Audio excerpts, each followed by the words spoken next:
Hi, this is Jim Feist in Las Vegas. I'm on a 21-8 run in all sports after the Bills covered on Monday night.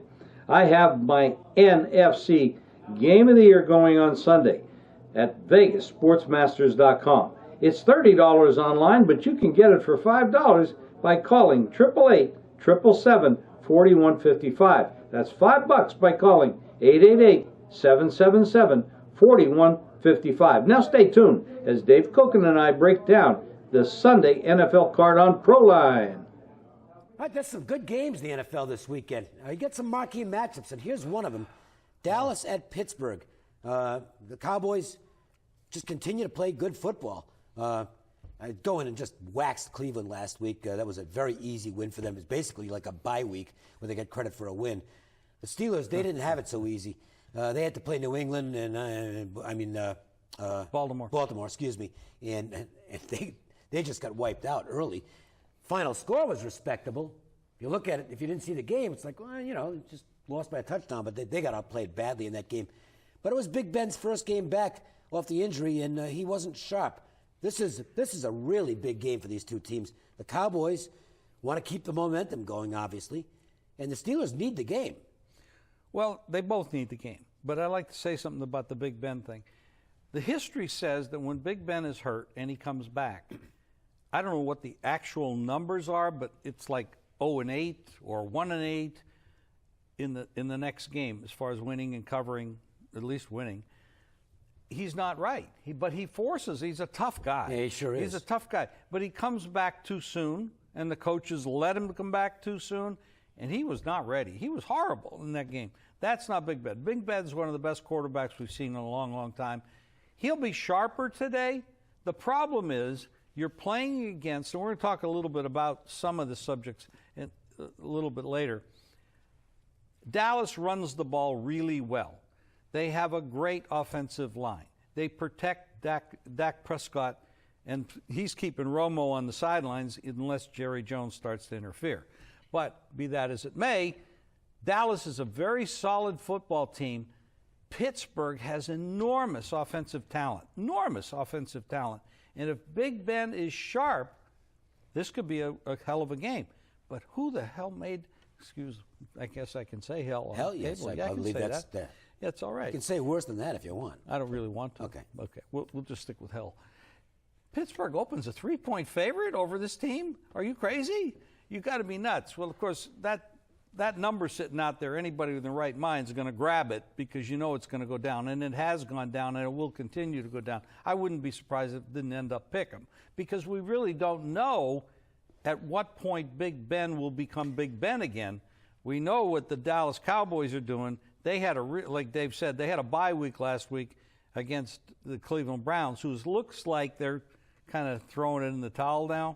So this is a great spot for Dallas if you got the +3. When it gets to pick 'em or -1 either side, I don't know. It's going to be tough to call. I'm not going to call this game either way, but if you grab the 3 early, there was some value there. My first impulse when I looked at this game is, Roethlisberger is going to be better than he was last week. Has to be. And the Pittsburgh defense just isn't that good. I mean, no. Look at the stats here. No, they're not. Now, I've got these stats right in front of me here. Number 24 in yards. Points, not too bad. Slight upper half of the league at number 13. 13 versus run. 24 versus the pass. They're giving up a ton of yards through the air. It's almost 300 yards a game. It's like 275 yards a game. I think you're going to get points in this game. I mean, it's not I think Dallas's offense is better than Dallas's defense. I know Pittsburgh's offense is better than Pittsburgh's defense. I know that's kind of that's not an outside-the-box analysis, which sometimes you need in the NFL if you want to succeed. But sometimes, keep it simple isn't the worst idea in the world. I think this is going to be a pretty high-scoring game. Well, as far as it really comes down to Big Ben.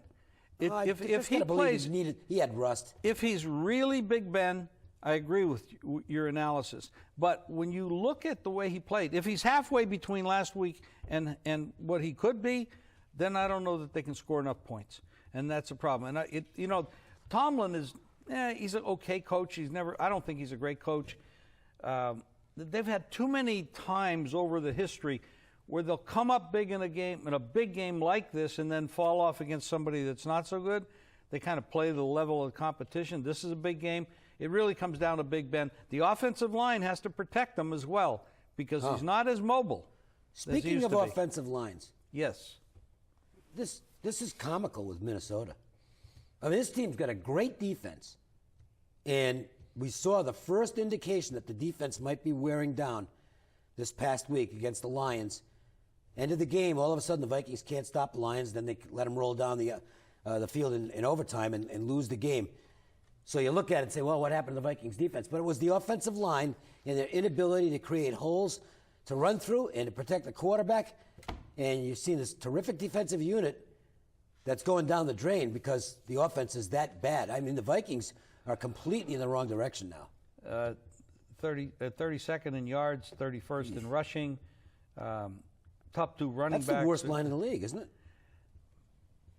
You could. I mean, I know Seattle's is not look, good. You could look at Seattle. You could look at Seattle and say that's a pretty bad offensive line as well, and because they got Wilson hurt. He's got 2 injuries that he's nursing. They don't run the ball. Right, so they can't run the ball. Let me give you 3 teams. All right, let's take 3 teams here that have. I was going to use another word. Crappy offensive line. Okay, Minnesota, Seattle, and because he keeps getting sacked, and it's not like he's immobile, I'm going to put Indianapolis in that group. I mean, Luck's been sacked 33 times. That's ridiculous. Protect the guy. Which one's the worst? I'm going to go with the Vikings at this point. Well, okay. And we're only talking about decent teams here. Forget, I mean, if it's the Browns, who cares about the Browns? They don't even enter the discussion. We're talking about teams top teams. Yeah. I think it's pretty equal, actually. I think they're all really bad. But I've seen a few moments with Andrew Luck and the offensive line for Indianapolis that gives them hope. Because, what I'm seeing now, 5-0 team, now 5-3, lost 3 straight games. Minnesota right now looks to be the worst team. Does the kicker count? I don't know that this team wins another game. If the Vikings, if you count the kicker as part of the offensive line, then the Vikings are a runaway for being the worst. Absolutely. By the way, it looks like Blair Walsh is still going to be the kicker this weekend. I don't get wait that a minute. at all. Did you notice that the one onside kick thing by Pittsburgh? Oh, that was hilarious. That was comical. That's the funniest thing I've seen in the NFL that since was butt fumble. It really was. We have to go out on the field and try it. I would hurt myself if I tried that. Viewers can get free plays from us right to their cell phone. Jim, it's easy. That's right. Just text GAME, G-A-M-E, to 25827. You'll get a free play right now to your cell phone. Text GAME, G-A-M-E, to 25827. All right, we're going to come back. We'll take a look at some NFL wagering notes. Excuse me. And a Super Bowl rematch from 2 years ago. The Seahawks and Patriots are going to battle it out, so stay tuned. Okay, before we talk about this game between Seattle and New England, let's talk about one game from last weekend where we did see, I think we saw, at least for this year, I think we saw a changing of the guard in the AFC West. The Raiders were absolutely the better team on the field against the Broncos, and I think the Broncos might want to look at this and say, Trevor Siemian's done a nice job for us, but he's got a low ceiling. We got to get Paxton Lynch out there, and let's see what happens. That would be the way I looked at it. I don't think they'll do that. I don't either. I thought in the offseason that John Elway made a terrible mistake in not getting – this is a Super Bowl champion, and they had a chance to come back and do it again. Now, they started the season off okay. Siemian did all right. But an experienced guy – I mean, the only experience he had before this year was a kneel down, for God's sake, okay? Yeah. Now, I'm not saying he doesn't have a future. What I'm saying is he's not ready for prime time. And that's what I see. I thought that the Elway got a little bit too cocky coming into the season with Mark Sanchez, Siemian, and Paxton Lynch.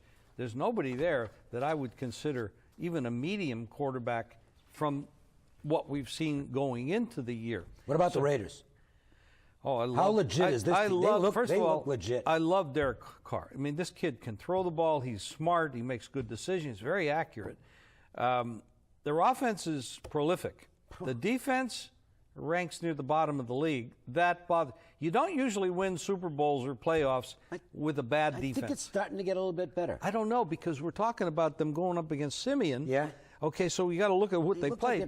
Like I thought they played with a lot of confidence last week, and on both sides of the ball. They played against Tampa Bay 2 weeks ago. They're going to overtime against two quarterbacks. I'm not making excuses for them, but that was their 5th East Coast road trip. They in 8 love weeks. the East Coast. Well, it's still, at some point, it's got to start to sap the energy a You little would bit. think. Don't But you now think they go so? to Mexico City. Yeah. A home game in Yes, Mexico. I know.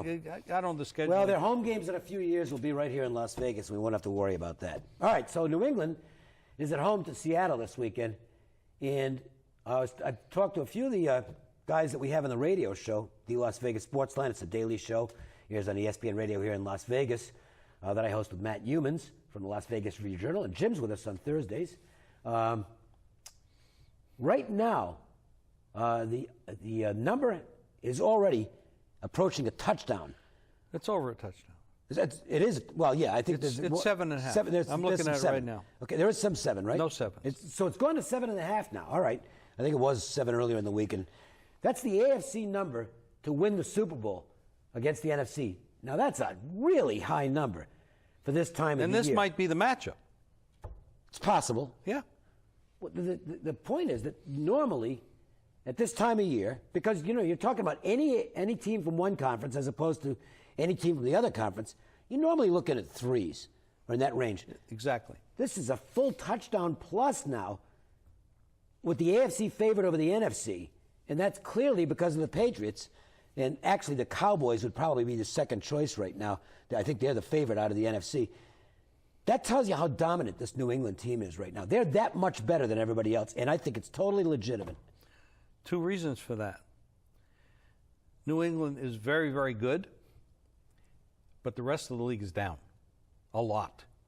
A lot of parity. The best, other than New England, the best team in the NFL is 3 to 6 points worse than they normally would be. Oh, okay. The best. Well, you might be right, because Dallas is now, I think Dallas are they now the second highest power rated team? I think so. And they are a full touchdown less than the Patriots. Right. Which is. The Patriots are Patriots are great. And they would be great in any era. And I love it that they got the loss. I mean, I know. Oh, the 16 I'm sure the players Buffalo. would have liked to have been unbeaten, but get that garbage out of there. You don't have to worry about that down the stretch. We saw what's happened in the past. It happened to New England. They lost the Super Bowl that year. It happened to the Warriors in the NBA last year. They already lost that game to Buffalo, so there'll be no. Well, should they keep the regulars on the field? I don't think they'll lose it again. This offense, the 2 tight end offense with Bennett and Gronkowski. Brady is an amazing quarterback. He's not mobile, but he's accurate and he knows what he's doing out there. He's a smart guy. I think he's at the point where he's the best I've ever seen. I mean, I think Montana may be still the best clutch quarterback. Those 2 guys come up to the top for me. Those are the one two. or the other. But Seattle, Russell Wilson. Nobody really talks about Russell Wilson as being a great quarterback. They think, oh, this team won, and what they did is they had the great defense and the great running game, and there was Russell Wilson out there. This guy's a great quarterback. He's a great passer. He's very accurate. He can throw a deep ball.